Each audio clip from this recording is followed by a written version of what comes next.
everybody. Luke Gromen, FFTT. Hope you are well and having a great week. Hope you enjoyed the eclipse yesterday. I know here in Cleveland we were pretty much the center of it all. It was really cool seeing the stars out in the middle of the day, which is what happened in totality. That's not something I've ever seen before. So very, very cool. At any rate, let me jump in. Thank you as always for the questions. Really enjoy these updates and putting together the thought process for them. Find it very helpful, so thank you. So first question is from PB. Hey Luke, it seems clear that massive Chinese demand is driving gold prices higher, but what could be the catalyst for this? Is it just real estate woes, or is something worse happening in the Chinese economy that is pushing investors to buy gold?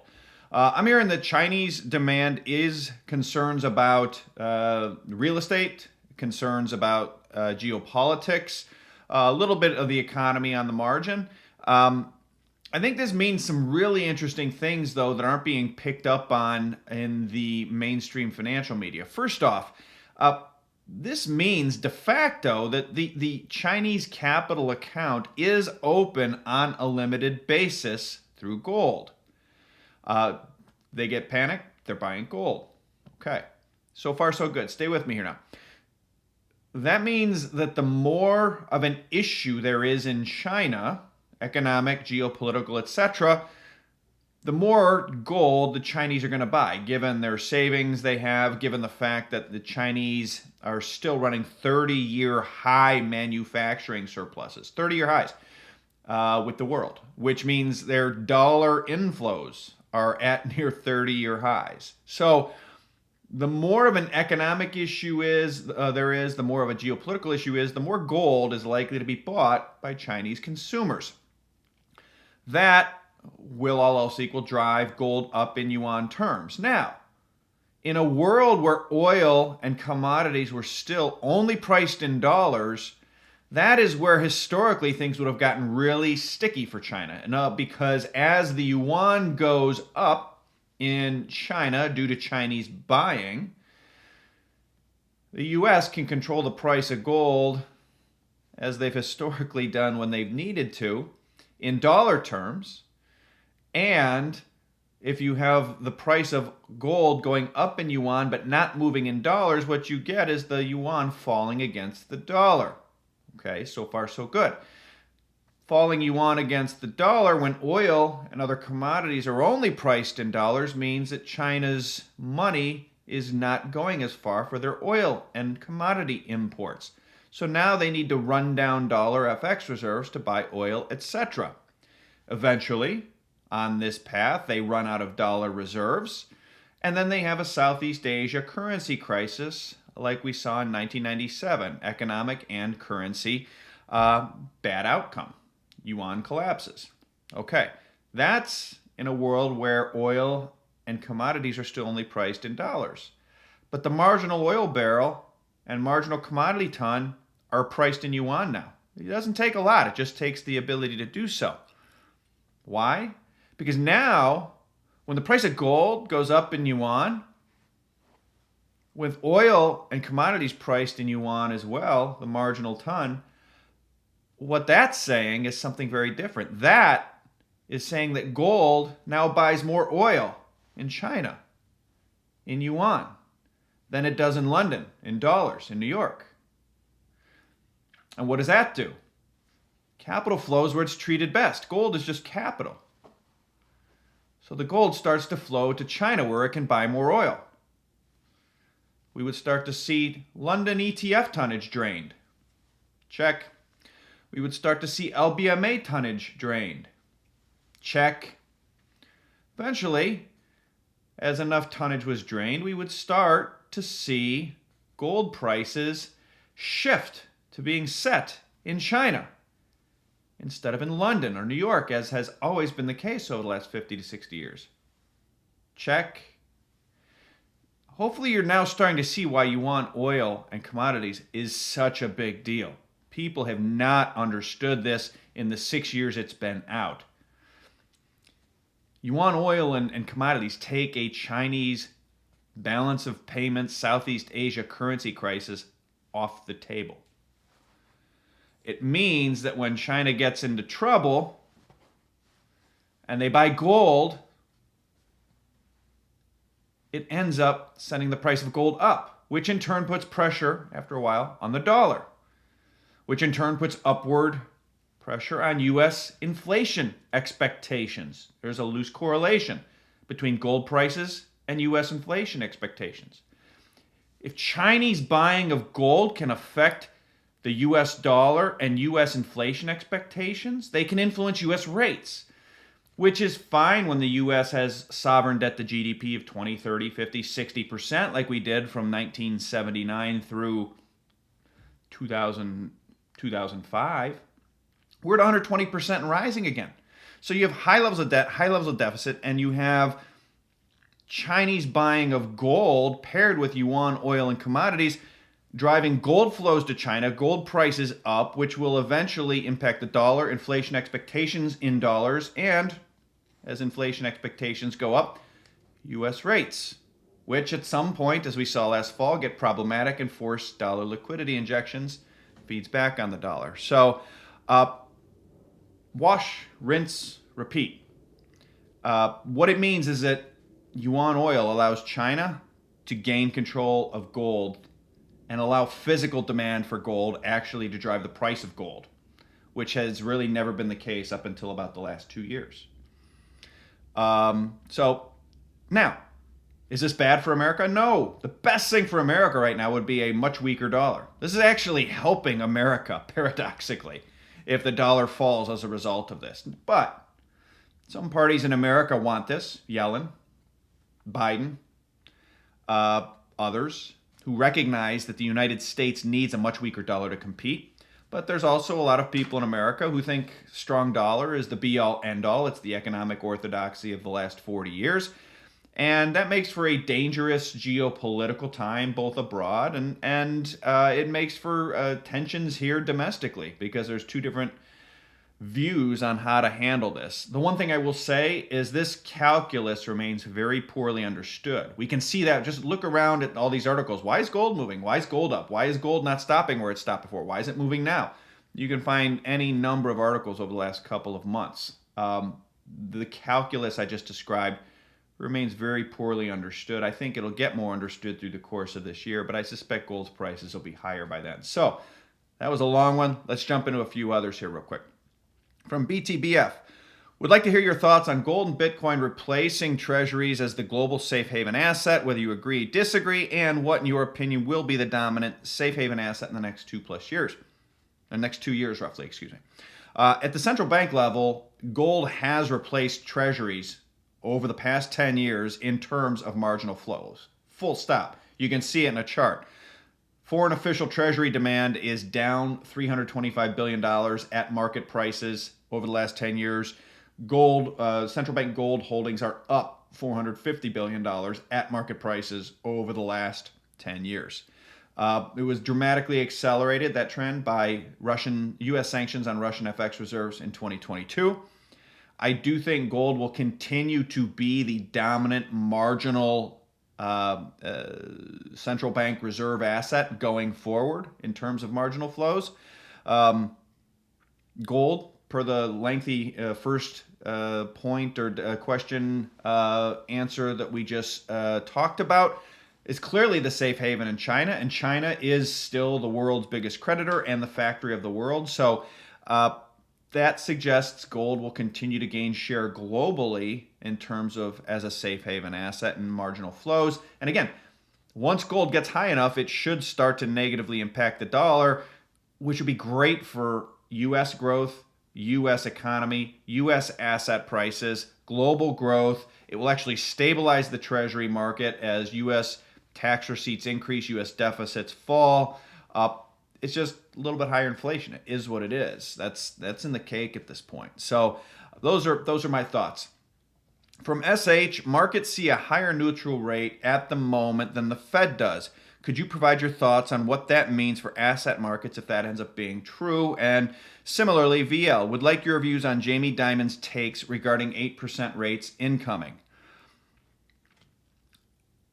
I am finding that traditional Wall Street is having a hard time coming to grips with the reality that the U.S. fiscal situation is not able to afford higher rates unless the dollar is lowered significantly from here. In other words, the dollar's at 104 where we are today. U.S. can't afford much higher rates. If the dollar's at 107, it needs lower rates. If the dollar's at 114, Katie bar the door. We saw that 2 years ago, fall of 22. It needs even lower rates. Similarly, if the dollar versus 104 today is at 100, it could take probably a little bit higher rates. If the dollar's at 90, it could take lower rates still. If the dollar's at 80 or 70 or 60, could the U.S. weather this 8% rates that Jamie Dimon's talking about? Yeah, they probably could. They probably could. So that's what I think it's important to understand. There's multiple levers here. It's not just where are the rates. It's where are the rates, where's the dollar? The dollar's low enough we can afford the rates. If the dollar is too high, we can't. And what is too high a dollar level is declining over time as the debt levels increase. And so I also think that it remains poorly understood, although it's getting better understood, a point we've been making for about a year now, that higher rates with debt to GDP this high is actually inflationary on a lag. And so, again, this dynamic of let's just raise rates and kind of stamp out the looser private financial conditions, that is in reference to a world that does not exist anymore and will not exist again until federal debt to GDP is back to probably 70%. And that's going to require negative real rates, sustained high inflation, and interest rates below the rate of inflation. So, and that's kind of what I'm talking about here, right? Like if inflation's 12 and our rates are 8, great, that works.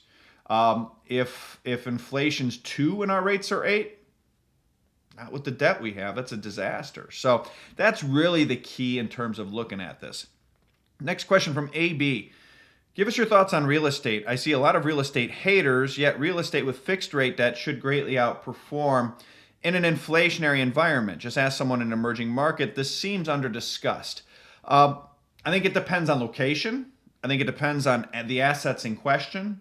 And I think it depends on the rates of inflation. So let me get a little bit more detailed in each of those. So location, I think that's pretty well understood in real estate, right? Location, location, location. All right. So we won't spend a lot of time there. Asset. If you're talking about strip malls or commercial real estate, I think some of these assets are probably secularly impaired given fundamental changes in the way our economy worked post-COVID, particularly in areas of the country where you're seeing population declines as a result of movement or aging. Slight, and in terms of inflation, is it good? Yes, up to a point, particularly relative to your interest rate. So if you've got a 30-year fixed rental house and it's a low rate and inflation picks up, that's good for you, clearly. Once you get too high of inflation, though, and I don't know what that rate is, I'm simply communicating what was communicated to me by an executive with a company from an emerging market a couple of lifetimes ago, probably about 20 years ago, at a meeting. Intuitively, it makes sense. Once inflation gets too high, banks stop making long duration loans. Then either the government does it or nobody does. And if nobody does, then asset values in real estate start collapsing toward cash. Why? And the reason is pretty intuitive. And again, I never really thought about it as an American until someone from an emerging market explained it to me, which was if inflation's 20, no banks are making 5% mortgage loans, 7% mortgage loans, 10% mortgage loans. It just doesn't. They need to make mortgage loans on a real basis. So they start to give, inflation gets too high. And I don't know that 20 is the right number. Maybe the right number is 100 or 50 or something like that, right? So I don't know what that number is. That's why I say at some point it gets too high and the banks pull in duration because you simply can't make a long duration loan once inflation is too high.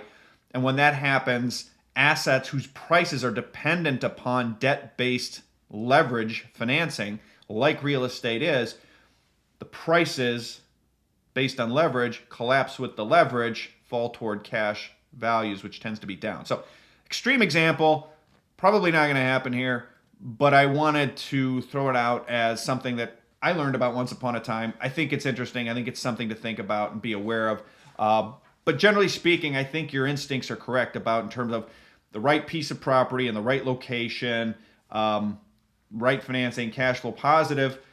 In a modest inflation world, I think it makes sense as a hard asset to own.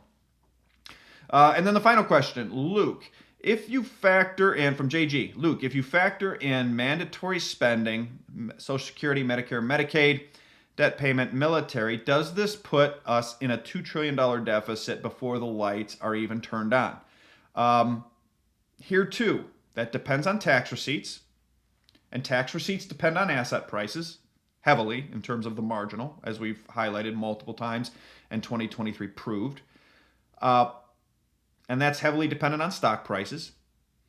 And all of asset and stock prices are heavily dependent on the level of the dollar. Higher dollar is worse for stocks and receipts and deficits, and lower dollar is better for stocks and receipts and deficits. So let's add up the math. Where are we today? Entitlements are roughly going to be about $3.3 trillion in outlays. Social Security, Medicare, Medicaid, the health and human services broadly. About $3.3 trillion this year. Military, $900 billion this year, roughly. That does not include about $300 billion of Veterans Affairs within that. We set that aside. Bank of America said interest expense this year on a gross basis will near $1.6 trillion by the end of this year. So if you add 3.3 trillion plus 900 billion is 4.2 trillion plus 1.6 trillion is 5.8 trillion dollars. By way of comparison, receipts last year, if I recall correctly, were around 4.4 trillion. So we're not at 2.2. We're not at $2 trillion for those necessities before we turn the lights on. We're at 1.4 trillion before we turn the lights on. Yay! However, to my prior point, if the dollar goes down, stocks go up, inflation goes up, receipts go up, that $1.4 trillion number goes down. We saw that from 2020 to 2021 when the deficit went from 3.1 trillion to 1.2 trillion with the everything bubble. Flip side, if the dollar goes up, we saw this 2022 to 2023. We went from 1.2 to 2.1 trillion in a single year.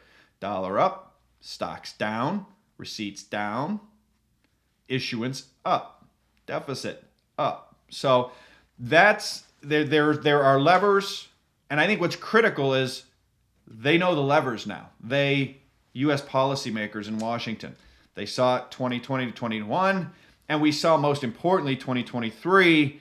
Last fall, Washington Post, New York Times, Wall Street Journal, these newspapers of record amongst the Washington and Wall Street Beltway saying, oh my gosh, what happened to receipts? What happened to the deficit? It blew out. And they all looked into it. It was like, oh, it was interest and it was asset prices falling. The impact on receipts from asset prices falling, flowing through into consumer spending, GDP, and receipts. So they know they need stocks up to get receipts up. And so receipts this year actually probably pretty good. I think that buys some time to the situation.